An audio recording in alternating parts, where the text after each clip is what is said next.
Compañeros, pues sin más preámbulos, los dejo con las palabras del compañero Andrés Manuel López Obrador, el precandidato de las izquierdas a la presidencia de la República.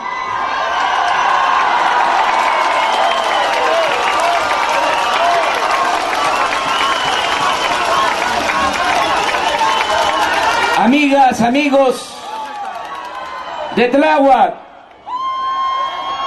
me da mucho gusto estar con ustedes de nuevo. Lo digo de manera sincera, lo digo de corazón. Muchas gracias por asistir a este acto, que es el inicio en el Distrito Federal de una nueva etapa de lucha para lograr la transformación de la vida pública de nuestro país. Conozco bien esta delegación, sus pueblos, barrios, colonias, unidades habitacionales.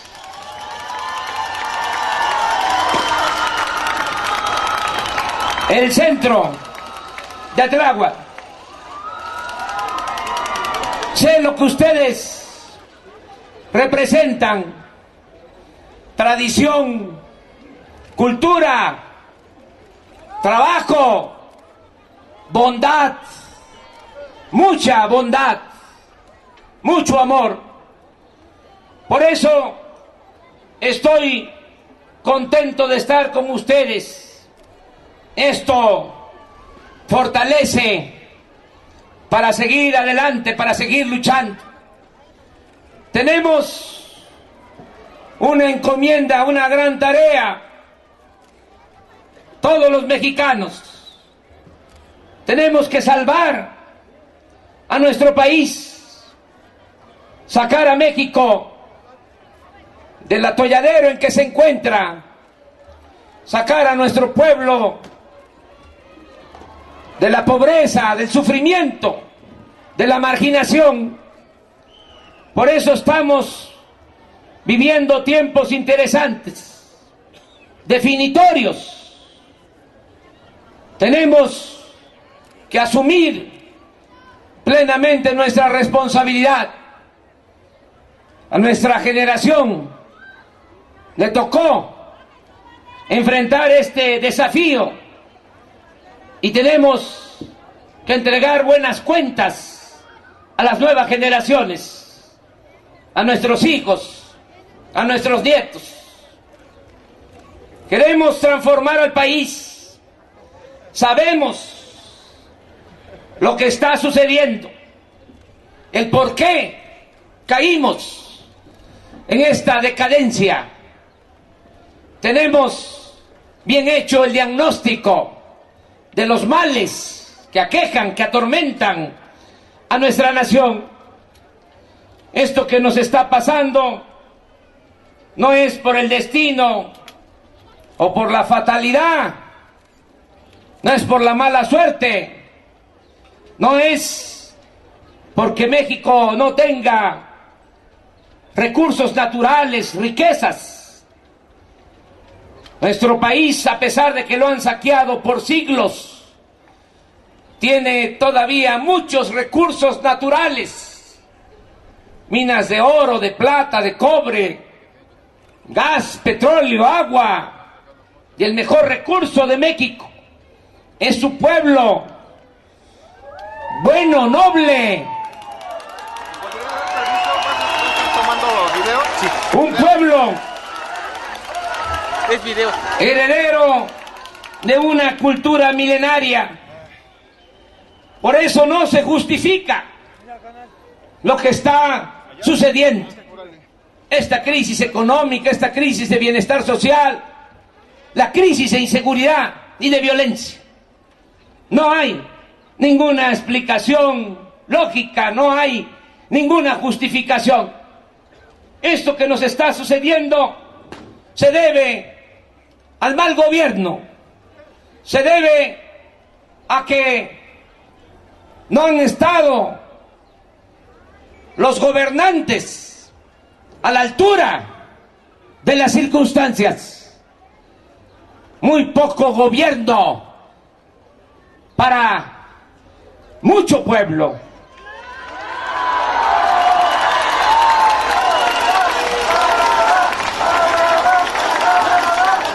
Por eso sabemos que sí se puede sacar adelante al país. Estoy proponiendo tres cosas, tres ideas rectoras para lograr el renacimiento de México. La primera es la honestidad.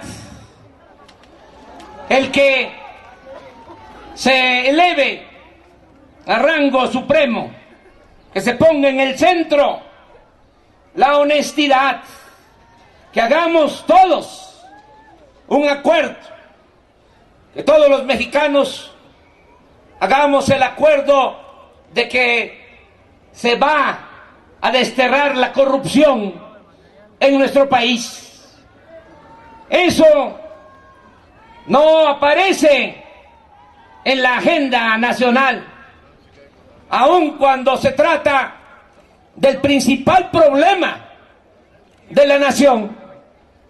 Debemos tener presente que nada ha dañado más a México que la deshonestidad de los gobernantes. Eso es lo que ha dado al traste con todo. Esa es la causa principal de la desigualdad social, de la desigualdad económica, y eso también es el origen, lo que ha provocado la inseguridad y la violencia. Por eso necesitamos establecer como forma de vida, como forma de gobierno, la honestidad. Nos va a ayudar mucho el que se combata a fondo la corrupción, cortar de tajo con la corrupción, limpiar el gobierno, empezar por ahí, limpiar el gobierno de corrupción de arriba hacia abajo, como se limpian las escaleras. ¿Qué vamos a obtener con esto? Vamos a obtener muchas cosas. Primero, que el gobernante va a contar con autoridad moral para poder exigir a todos un recto proceder, porque no se puede gobernar un país, y mucho menos en épocas de crisis y decadencia, si no se tiene autoridad moral. Vamos con esa autoridad moral a pedir a todos el cumplimiento de las responsabilidades como ciudadanos, que ya no haya privilegios en nuestro país.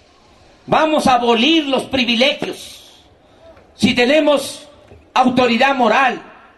Vamos también a que se establezca, a partir de ese imperativo ético, que podamos establecer como política de Estado la austeridad republicana, es decir, que podamos reducir el costo del gobierno, porque le cuesta mucho al pueblo actualmente mantener al gobierno.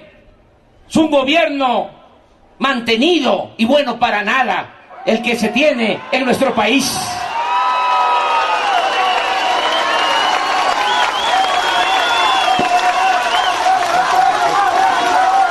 No se justifica, no se puede admitir que haya un gobierno rico con pueblo pobre. ¿Quién mantiene el gobierno? El presupuesto público es dinero del pueblo. Solo tenemos que tener muy presente: presupuesto no es dinero del gobierno, no es dinero de los funcionarios. Los funcionarios son simplemente administradores de los dineros del pueblo y, por cierto, muy malos administradores.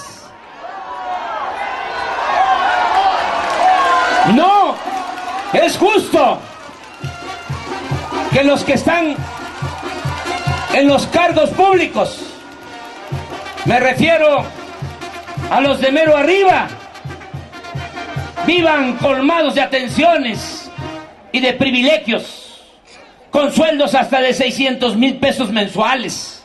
¿Qué les pasa? Cuando millones de mexicanos no tienen ni siquiera para lo más indispensable. ¿Cuáles van a ser las decisiones que se van a tomar, las medidas que vamos a adoptar? Vamos a reducir a la mitad los sueldos de los altos funcionarios públicos.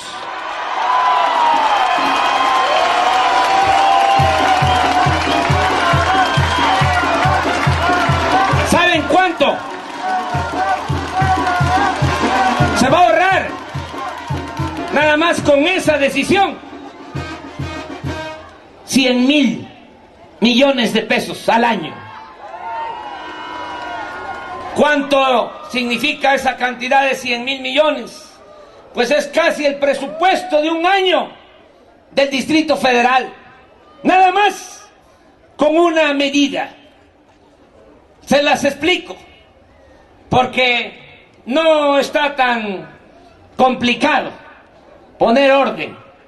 Miren, el presupuesto nacional, que ya dije es dinero de todos, son 3,500,000 millones de pesos.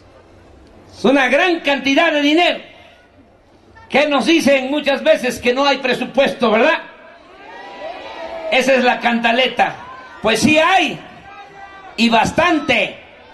Bueno, de ese presupuesto, de esos 3,500,000, nada más la nómina del gobierno se lleva 860,000 millones de pesos. Es lo que cuesta pagar sueldos a los que trabajan en el gobierno. Y ahí están los sueldos de maestros, de policías, de trabajadoras sociales, de médicos que cumplen con su función social, que dan un servicio. Pero también de esos 860,000 se alimenta a quienes están hasta arriba del gobierno, que son apenas, ¿saben cuánto significan los altos funcionarios públicos de todos los que trabajan en el gobierno? El 3%. Pero ese 3% se lleva de la nómina 200,000 millones de pesos por los sueldos y por otras prestaciones y canonjías. De modo que si tomamos la decisión de bajar a la mitad los sueldos de los altos funcionarios públicos, se van a obtener en ahorros 100,000 millones de pesos. Entonces, sí se puede.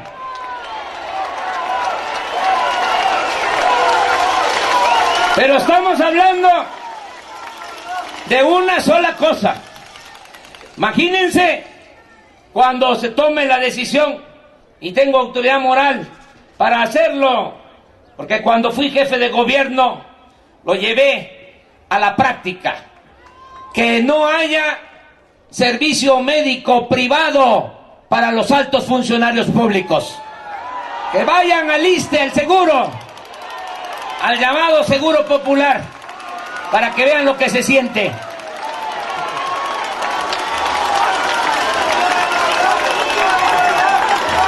¿Saben cuánto significa pagar la atención médica privada a los altos funcionarios públicos? 6,000 millones de pesos al año. ¿Cuánto tiene delegado de presupuesto Tláhuac? 1,000 millones. Y estoy hablando que nada más de atención médica privada para los altos funcionarios públicos 6,000 millones, es decir, 6 años del presupuesto de Tláhuac. ¿Eso es justo? Eso lo tenemos que corregir. Y así también muchas otras cosas. Utilizan aviones privados, helicópteros para todo. Gastos superfluos. Por eso calculamos que vamos a ahorrar desde el primer año alrededor de 300,000 millones de pesos. Lo otro que nos va a dar también mucho dinero, que nos va a permitir liberar recursos para el desarrollo de nuestro país, es el combate a la corrupción, porque también es mucho el dinero que se va por el caño de la corrupción. Ya no cobran por dar una obra 10, 20% de lo que cuesta la obra, ahora hasta el 100%, 200%. Hacen cualquier obra, si cuesta 100 millones, la cobran en 200, en 300 millones. Mal hechas, nada más para que aguanten entrega, porque como dan la mochada, como dan el soborno, ya la autoridad no les puede reclamar a los contratistas. Todo eso se va a terminar. Vamos a ahorrar 600,000 millones desde el primer año en el combate a la corrupción y con la austeridad republicana. ¿Y qué vamos a hacer con ese dinero? Pues vamos a impulsar las actividades productivas. Tenemos que sacar a México del estancamiento económico. Toda esta crisis se debe mucho a que en los últimos años, desde hace 28 años, no ha habido crecimiento de la economía. Y si no hay crecimiento económico, no hay empleos. Y si no hay empleos, no hay bienestar. Y si no hay bienestar, no puede haber tranquilidad y paz social. Por eso tenemos primero que echar a andar la economía. En estos 28 años, la tasa de crecimiento anual de la economía en nuestro país ha sido del 2.5%. Nosotros lo que proponemos es que la economía pueda crecer cada año, cuando menos 6%. ¿Y para qué? Para que se generen los empleos que se necesitan. Se necesita crear cada año 1.200.000 empleos. ¿Cuántos se han creado en los últimos 15 años? A razón de 500.000 empleos por año. Quiere decir que cada año 700.000 mexicanos han tenido nada más como opción, como alternativa, abandonar a sus familias, sus comunidades, sus pueblos para irse a buscar la vida del otro lado de la frontera. Los que no han tomado esa decisión de emigrar se buscan la vida en lo que se llama la economía informal, es decir, poner un pequeño negocio, dedicarse al comercio ambulante, lo que puedan, para poder sobrevivir. Y otros, y eso es lo más lamentable, han caído en las conductas antisociales.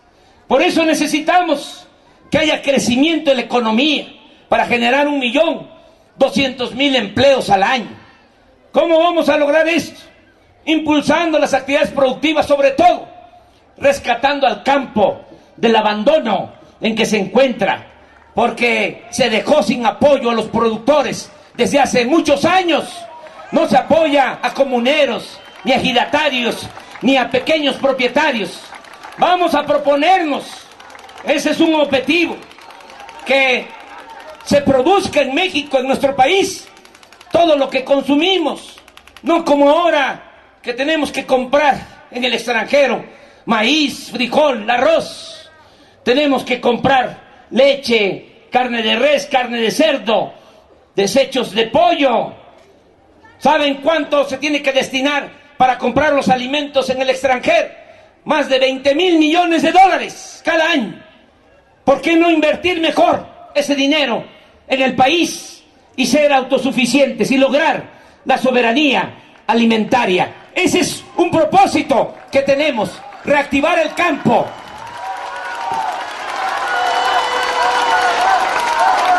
Apoyar también a la pequeña a la mediana empresa,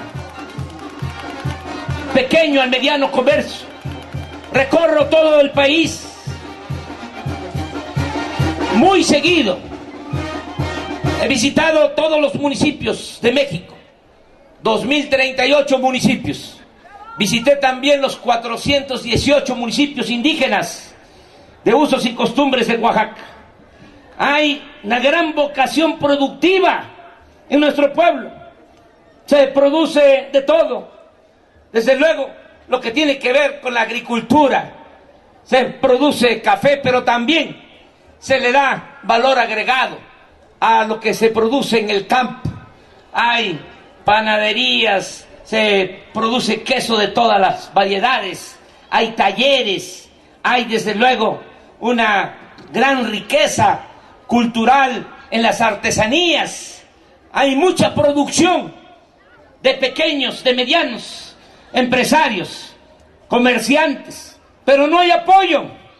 Lo que queremos por eso es apoyar con créditos a la palabra, con créditos baratos a los pequeños, medianos empresarios, pequeños, medianos comerciantes, porque se debe de saber que en las pequeñas y en las medianas empresas es donde más empleos se generan. El 90% de los empleos en México los genera la pequeña y la mediana empresa, y no se tiene ningún apoyo. Al contrario, la pequeña, mediana empresa, pequeño, mediano comercio están acosados porque les cobran cada vez más impuestos o están creando impuestos nuevos. No hay crédito porque la banca que se tiene, desgraciadamente, ya no da ese servicio. Ya no hay créditos porque la banca ya vive nada más de los intereses que le paga el gobierno. Todo esto lo vamos a arreglar, lo vamos a mejorar para que haya empleos. Vamos a que México tenga normalidad económica. Cualquier otro país, ya no hablemos de China, que tiene tasas de crecimiento del 10, del 12% anual, se convirtieron en la fábrica del mundo. Nosotros no hemos crecido en 28 años, porque hablaba de un crecimiento anual de 2.5, pero si descontamos el aumento en la población, el resultado es cero crecimiento económico. Tenemos que sacar a México de ese estancamiento, que haya crecimiento, que haya normalidad en lo económico, apoyar la economía real, hacer a un lado ya todo lo que tiene que ver con la especulación financiera, para que haya esa normalidad económica y haya empleos. Y estamos también pensando de que se va a atender el rezago, todo esto que se ha venido acumulando, porque como no ha crecido la economía, ahora hay 7 millones de jóvenes que no tienen posibilidad ni de trabajo, ni de estudio. ¿Qué estamos planteando? Que vamos a darle ocupación, que le vamos a dar trabajo y le vamos a dar estudio a los 7 millones de jóvenes que ahora no tienen esa posibilidad, esa oportunidad. ¿Cómo le vamos a hacer? Que a veces puede parecer retórica, demagogia. Miren, ya lo he analizado. Tenemos el proyecto. Costaría 150,000 millones de pesos ocupar a todos los jóvenes en un programa de preempleo, un programa que vamos a llamar Los Jóvenes Construyendo el Futuro. 150,000 millones, que apenas representa el 4% del presupuesto nacional. Vamos a ir casa por casa, incorporando a los jóvenes al trabajo, al estudio, porque esa es la mejor forma de enfrentar el problema de la inseguridad y de la violencia. Miren, se abandonó a los jóvenes. ¿Y qué sucede en muchas partes del país?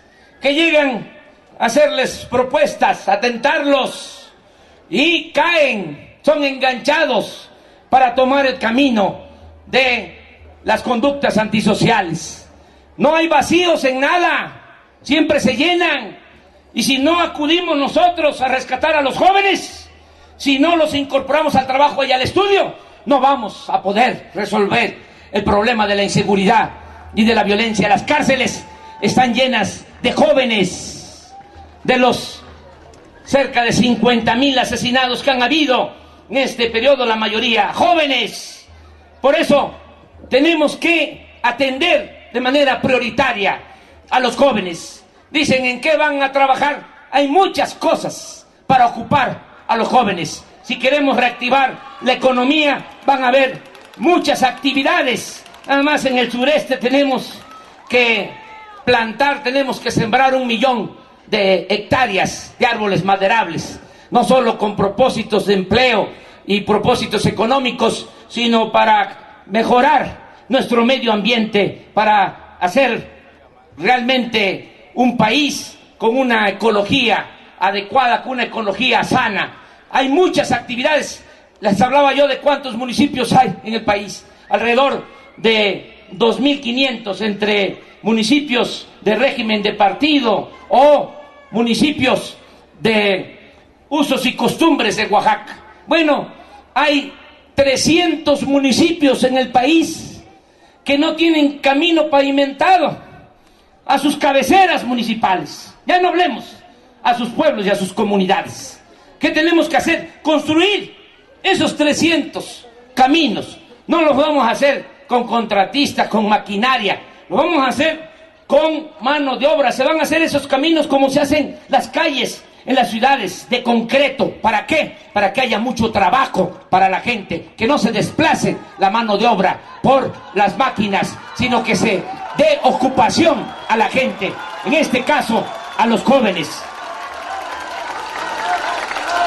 Decían lo mismo en el 2000.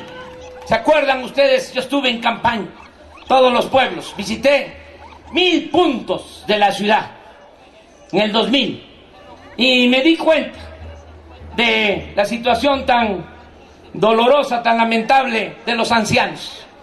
Y dije en la campaña, cuando llegue el jefe de gobierno va a haber pensión para todos los adultos mayores. Desde que lleguemos, muchos, lo mismo, escépticos, decían que no se podía. Y al mes de haber entrado al gobierno, ya se estaban entregando las tarjetas de apoyo a los adultos mayores. ¡Sí se puede! Si se hizo con los adultos mayores, se va a hacer con los jóvenes también.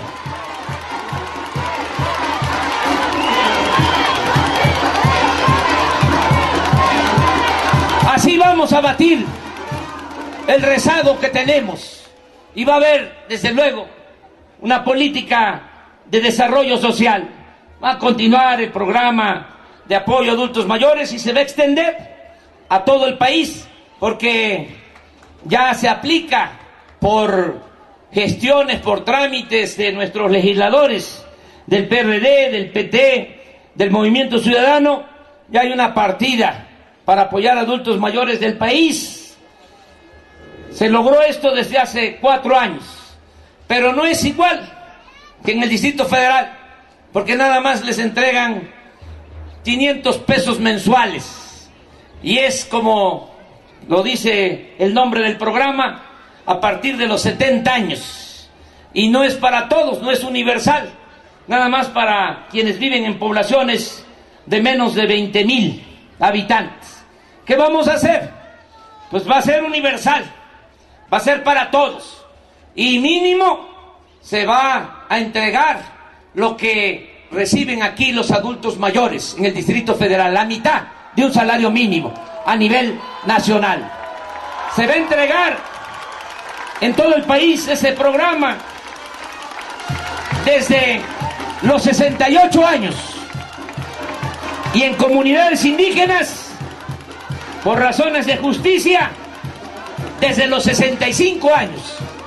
Va a haber apoyo para adultos mayores y va a haber becas también para madres solteras, muchas madres solteras que no tienen cómo salir adelante queremos que sus hijos no abandonen la escuela. Va a haber también pensión para todos los discapacitados, pobres del país, que son millones abandonados, sin ningún tipo de apoyo. Va a ser una realidad lo que establece la Constitución en cuanto a que la educación tiene que ser gratuita, de calidad y laica y para todos los mexicanos. Ahora no se cumple eso. Ustedes saben de que sí hay cobertura en el nivel básico, preescolar, primaria, secundaria. Ahí hay espacio en lo que es la educación pública. Pero ya en el nivel de preparatoria empieza a haber problema. Y más en el nivel universitario. Ahí es donde se ve que no hay cobertura, porque presentan examen los jóvenes que quieren ingresar a las universidades públicas y se les rechaza con el pretexto de que no pasan el examen de admisión, cuando eso no es cierto. No es que no pasen el examen de admisión, es que no hay cupo, no hay espacio en las universidades públicas porque no cuentan con presupuesto suficiente. ¿Qué vamos a hacer? Vamos a garantizar el 100% de inscripción a todos los jóvenes que quieran estudiar en las universidades públicas. ¿Para qué les explico el por qué?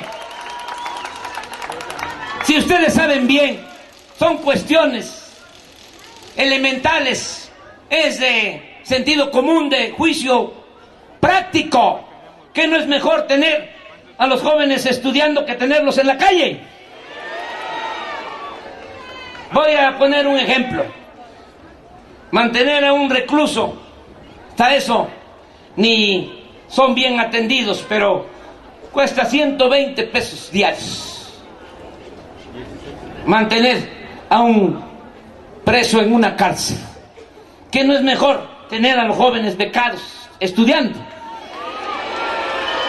Y vamos también al sentido común, que se va a resolver el problema de la inseguridad y de la violencia con soldados, policías, cárceles o creando empleo. Yo no sé qué ha llevado a las autoridades a querer resolver el problema de la violencia con violencia, el problema del mal con el mal. Es como querer apagar el fuego con el fuego. No, nosotros vamos a atender el problema de la inseguridad y de la violencia de otra forma, bajo un criterio de que la paz y la tranquilidad son frutos de la justicia. Si hay empleo, si hay bienestar, si se atiende a los jóvenes, vamos a serenar al país. Se los aseguro. ¿Por qué en el Distrito Federal es distinto que en el resto del país en estas circunstancias tan difíciles de inseguridad y de violencia? Porque aquí hay programas sociales. Aquí la mayoría de la gente recibe un apoyo. El que no tiene una pensión de adulto mayor, si que es un anciano respetable, pues tiene un ingreso. Si son dos, es una pareja, pues ya es un salario mínimo. Si tienen un joven estudiando en la preparatoria, tienen una beca. Si hay un discapacitado, tienen también otro apoyo. Entonces, ¿qué pasa? Pues aquí se atienden las necesidades de la gente. Eso es una cosa. Y lo segundo, que también ayuda a que no haya tanta delincuencia en la ciudad con relación a lo que está pasando en otros estados, de que aquí la policía, con todo, es una policía controlada por el gobierno, no es una policía infiltrada por la delincuencia organizada. Aquí hay alrededor de 100,000 policías en las distintas corporaciones: la policía preventiva, la policía bancaria, la policía auxiliar, la policía ministerial. Pero esa policía no está corrompida, o no toda la corporación o las corporaciones están al servicio de la delincuencia. Hay una frontera, hay un límite en las policías del Distrito Federal hay un espíritu de cuerpo. No pasa esto en otras partes. También tiene mucho que ver el problema de la inseguridad y de la violencia con las autoridades. Cuando yo fui jefe de gobierno, estuvo de procurador Bernardo Batis, un hombre bueno, una gente íntegra, que ya dejó de ser procurador y puede caminar tranquilo por la calle, porque no le hizo daño a nadie, porque es una gente honorable.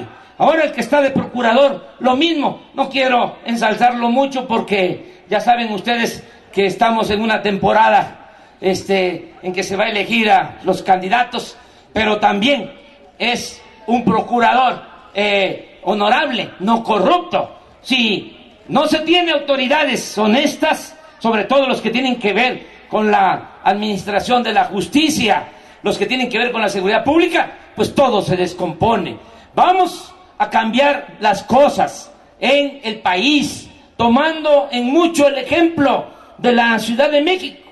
Cuando fui jefe de gobierno en la Ciudad de México, todos los días, desde las 6 de la mañana, incluyendo sábado y domingo, tenía yo una reunión con el gabinete de seguridad. Me reunía con el procurador, con el secretario de gobierno, con el secretario de seguridad pública, con la consejera jurídica. Yo recibía el parte de la policía todos los días de lo que había sucedido en la ciudad en las últimas 24 horas. ¿Qué tipo de delitos? ¿En dónde se cometían los delitos? ¿Cuántos robos de vehículos? ¿Cuántos homicidios? ¿Cuántos robos a casa habitación? ¿Cuántos robos al transporte? Y ahí tomábamos decisiones, y en ese tiempo también creamos igual. De la misma manera, se crearon 70 coordinaciones territoriales abajo, y hacían lo mismo. Yo creo que se sigue haciendo. Se reunía el Ministerio Público, se reunía el jefe de la policía, y ahí se resolvía en cada territorio. Así lo vamos a hacer. Todos los días vamos a atender el asunto de la seguridad pública que tanto le importa a la gente. Este tema, este asunto no se puede delegar. No es decir, a ver, que el secretario de Seguridad Pública resuelva, que el secretario de la Defensa atiende el asunto, secretario de Marina, no. Esto tiene que ser diario, darle un seguimiento permanente y trabajar de manera coordinada, no que la Marina trabaja por un lado, el Ejército por otro, la Policía Federal Preventiva por otro, las policías ministeriales por otro lado, las policías estatales también, las policías municipales. No, va a haber orden, va a haber coordinación, va a haber perseverancia para garantizarle al pueblo de México su seguridad, de dos maneras en términos muy generales. Primero, atendiendo las causas, que haya empleo, que haya bienestar, que se atienda a los jóvenes. Y segundo, actuando con profesionalismo en todo lo que tiene que ver con el manejo de las corporaciones policíacas y la seguridad pública. Todo esto es lo que vamos a llevar a la práctica. Ayer hablaba yo, lo dije porque no tengo por qué ocultar nada. La vida pública tiene que ser cada vez más pública, porque algunos que no nos ven con buenos ojos dicen, sí, está bien el programa, pero ¿con quién va a gobernar? Dicen, a ver, ¿con quién va a gobernar? Como si yo no conociera la historia de nuestro país y no supiera que el mejor gabinete que ha habido en toda la historia de México fue el gabinete de ese gran presidente, el mejor presidente que ha habido en la historia, Benito Juárez García. Vamos, por eso, a llamar a participar en el próximo gobierno federal a los mejores hombres, las mejores mujeres, estén donde estén. Esto no es un asunto sectario de partidos. Lo que está de por medio es salvar a la nación. Vamos a buscar a los mejores, a los más aptos, desde luego a la gente honesta y también a la gente sensible, a la gente que tenga compromiso con el pueblo y compromiso con la nación. Ayer dije de que voy a llamar a colaborar, los voy a invitar. Ya desde ayer yo creo que se enteraron. a ellos les va a tocar responderme. Pero dije ayer de tres, hablé de tres. Primero, para secretario de gobierno, Marcelo Ebrard Casaubon.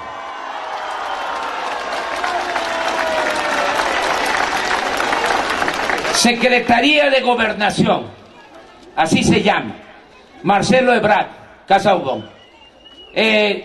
Para Hacienda, necesito una gente que me ayude a poner orden en la administración, que me ayude a hacer todo el análisis de cómo se van a conseguir los fondos para impulsar el crecimiento económico y que haya empleo. Y hay un economista extraordinario que se llama Rogelio Ramírez de la O. Él es una gente muy preparada. Saben ustedes que es el primer mexicano que obtuvo el doctorado en economía en la Universidad de Cambridge, Inglaterra. Es una gente muy preparada. Ese lo vamos a invitar a participar como secretario de Hacienda. Y en la educación, que es tan importante, ahí vamos a invitar a participar al doctor Juan Ramón de la Fuente, que fue el rector de la Universidad Nacional Autónoma de México. Y voy a estar dando a conocer nombres, ando ahí pensando, cavilando cómo vamos a hacer las propuestas. Pero poco a poco vamos a dar a conocer todos los nombres para que no solo se vote por el proyecto, que no solo se vote por el cambio, que no solo se vote por el candidato a la presidencia, sino también se vote por el gabinete.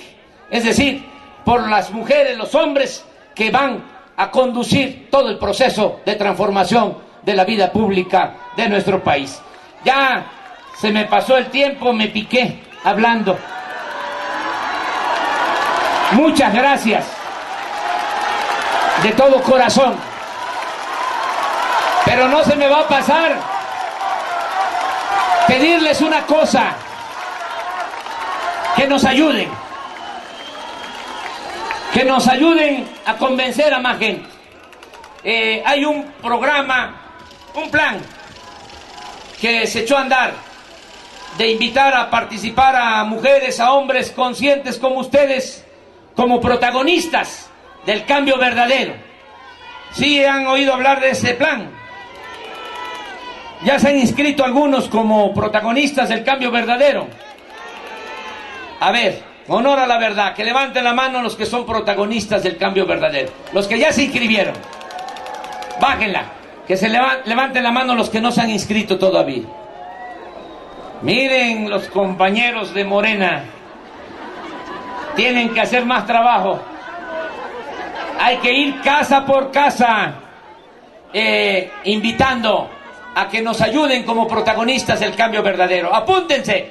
Miren, es sencillo que cada jefa o jefe de familia, como protagonista del cambio, se comprometa a convencer a 5 ciudadanos más. Entre los hijos, sobrinos, nietos, entre los parientes. Las familias nuestras afortunadamente son muy numerosos. Y se trata de convencer a 5. Si no alcanza con los miembros de la familia, con vecinos, con amigos, con compañeras, compañeros de trabajo.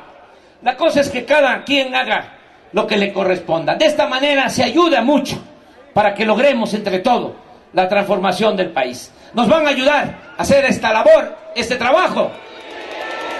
Eso es todo. Muchísimas gracias de todo corazón. Miren, no se preocupen. Quítense cuando menos una preocupación. Una. No duden, no piensen de que yo no voy a cumplir. Eso, quítenselo de la cabeza. Yo voy a cumplir, no voy a traicionar al pueblo. Nunca, jamás voy a traicionar al pueblo, porque sería traicionarme a mí mismo. Y no voy a traicionar a la gente. Tengan confianza, vamos hacia adelante. Vamos todos a transformar al país. ¡Que vivan los pueblos de Tláhuac! ¡Viva la Ciudad de México! ¡Viva México! ¡Viva México! ¡Viva México! ¡Viva Andrés Manuel López Obrador! ¡Obrador! ¡Obrador! ¡Obrador! ¡Obrador! ¡Obrador!